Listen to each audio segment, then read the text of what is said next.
Soy Josué Ortiz y esto es Vida en Gracia, un podcast de 6 minutos para compartir verdades bíblicas.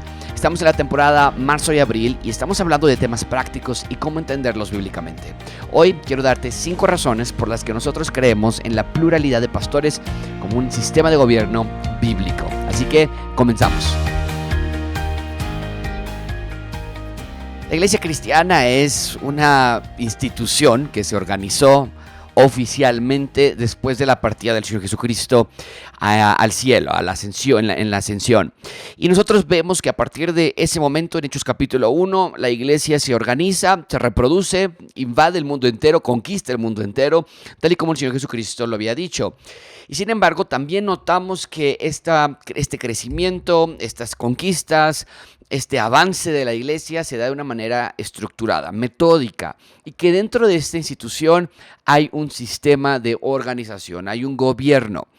A lo largo de los años ha sobresalido 3 clases de gobiernos en la iglesia que se ocupan de manera general. Uno de ellos es el sistema de gobierno del pastor único o bien de la autocracia, donde hay un solo pastor en la iglesia que recibe la total autoridad en la toma de decisiones, en la administración de la iglesia y en diferentes ámbitos de la iglesia. Y se entiende que este es un método de gobernancia en el que, nosotros vemos que la iglesia se organiza de esa manera y que la mayoría de las decisiones otra vez son a través de este pastor.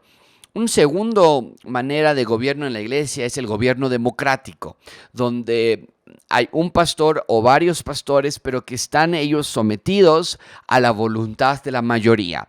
Aquí es una clase de gobierno en la que es muy común tener votaciones para diferentes cosas en las que nosotros podemos ver que la congregación o algún número determinado de personas tienen que estar de acuerdo con la decisión que se esté tomando y que el pastor o los pastores son nada más agentes que están vigilando, que están viendo cómo se está llevando todo, pero que en realidad la decisión recae sobre la membresía de la iglesia y no nada más la membresía de la iglesia, mayormente la pluralidad de esta membresía, la mayoría de esta membresía. Lo que la mayoría decide es lo que la voluntad entonces se hace.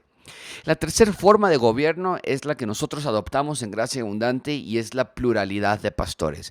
En este sistema de gobierno nosotros vemos que hay un grupo de hombres los cuales han recibido la autoridad administrativa y espiritual de la iglesia y no se pone en votación varias cosas como se hace en un gobierno democrático, pero tampoco se espera la decisión unilateral de uno de los pastores, sino que se vota. Parecido a la parte de los gobiernos democráticos, se hace una clase de votación, pero dentro del cuerpo pastoral, dentro del cuerpo de los ancianos, y entonces lo que este cuerpo se decida de manera unánime. Cuando digo de votación, no significa que la mayoría de los pastores están de acuerdo en algo, tiene que ser una decisión unánime. Si uno de los pastores está en desacuerdo, entonces se retira esa propuesta o lo que sea que se esté decidiendo y se espera que haya unanimidad. En Gracia Abundante nosotros hemos tomado esta manera de gobernancia por varias razones. Déjame darte 5 razones. Número 1, porque nosotros vemos que es el patrón del Antiguo Testamento.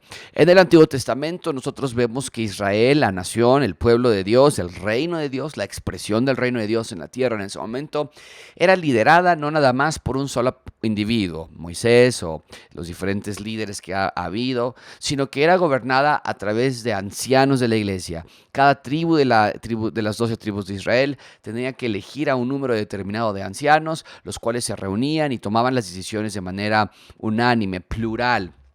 Y es lo que nosotros vemos como el patrón del Antiguo Testamento. También vemos, particularmente en el libro de Ezequías y Jeremías, que Dios tiene una carga, una sentencia contra los pastores del pueblo de Israel que no habían hecho su labor de pastores y que por el contrario, lo opuesto, habían hecho que se descarriasen las ovejas, habían hecho que se dispersasen las ovejas porque no había pastores que llegaran al pueblo de Israel en esa clase de guía, de instrucción espiritual.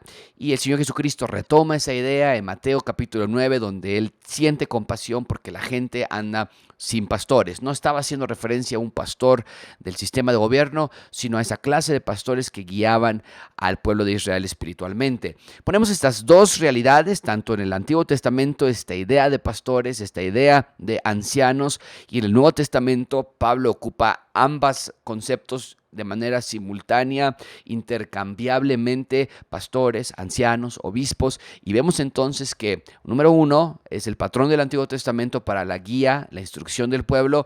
Número dos, es el patrón del Nuevo Testamento para la instrucción, para el pueblo, para la enseñanza del pueblo. Número tres, una tercera razón por la que ocupamos este sistema de gobierno es porque es un gobierno sabio. Esta clase de sabiduría proviene a través del consenso que se pueda crear entre los pastores. Creemos que todos tenemos la misma voz, que todos tenemos el mismo voto, y por lo tanto en la pluralidad o en la diversidad de consejo hay sabiduría. Número 4, creemos que esta clase de gobierno, el gobierno de pluralidad de pastores, provoca un gobierno sólido, que no se mueve por los intereses, que no se mueve por las popularidades. En muchos lugares se hacen votaciones, nominaciones para que haya un diácono, para que sea un pastor, o para que se acepte este miembro o se rechace este otro miembro, y a veces terminan siendo un concurso de popularidad.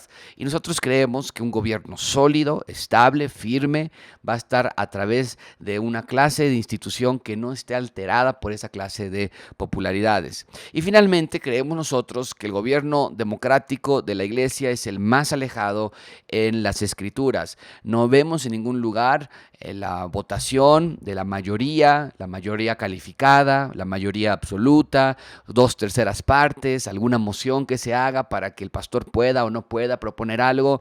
Nosotros creemos que la manera más alejada del gobierno de la iglesia es precisamente la democracia.